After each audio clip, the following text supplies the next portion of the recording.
So we've got a thriving food plot. We are all excited about season, all this. Man, we are going to be killing the snot out of deer off of our food plot. You know what?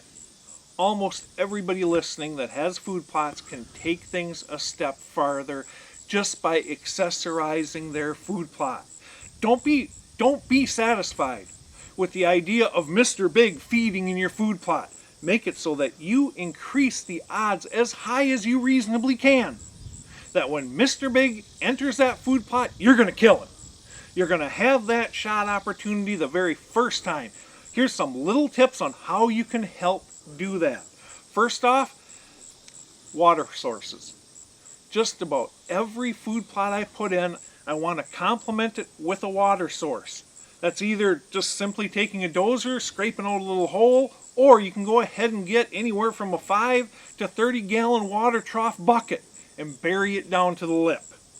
You do that, you just added your water source. Since we're adding a water source, we might as well do it within shooting range of our stand, shouldn't we?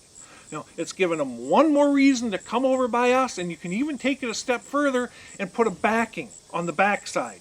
So that deer cannot get water while it's quartered towards you. It either has to be broadside or quartering away or, frankly, straight away. But just simply by blockading it, you're stacking the odds. Now, let's go out 20 yards in front of the stand, right in the food plot, and let's plant ourselves a scrape tree. Let's cut and plant that scrape tree there, again, giving them one more reason to come over by us. We're not done yet, though. When we created that food plot, let's add some apple trees, some fruit trees of any type that deer really like. By doing that, we are increasing the draw of that food plot. And rather than just planting one thing, let's plant a smorgasbord. Let's go ahead and ring the outer edges of our food plot with about a 5 to 10 yard band of antler king clover. Let's plant brassicas in the center of it.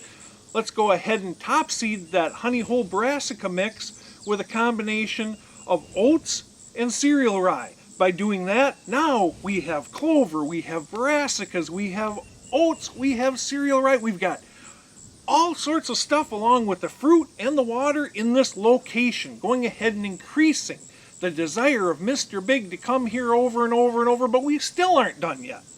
So now we're going to edge feather this plot. We're going to go around and we're going to hinge cut all the trees that are safe and not too big around the outer, let's say 5 to 10 yards of that food plot. If you'll recall, hinge cutting is doing nothing more than cutting through that tree just far enough to get it to fall, but not so far as to sever that connection to the root system. It actually creates a hinge, and it remains connected to the root system, so now we're not only opening the canopy for extra sunlight, spurring new growth, but we also have all that browse that was up there in the canopy now down within the deer's reach. Just remember to make sure you use proper safety techniques for chainsaws at all times. Never break chainsaw safety rules. That means wearing the protection. That means do not cut dead trees.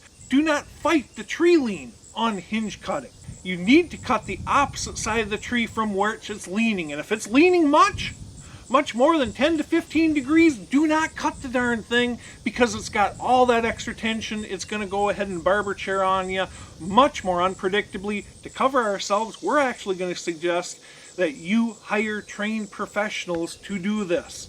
But now let's leave some openings.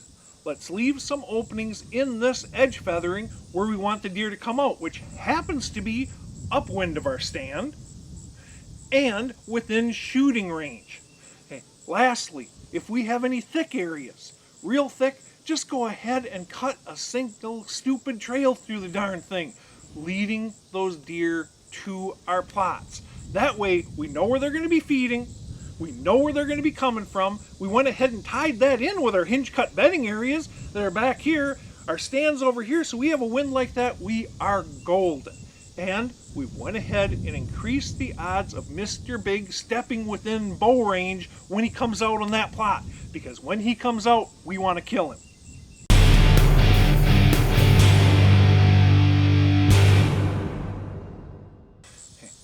Don't just settle for having a productive food source. Make it into a smorgasbord. Add a scrape tree within shooting range. at a water hole within shooting range. Dictate how the deer are going to enter and exit that plot in safe wind locations. You add all that up, and you know what?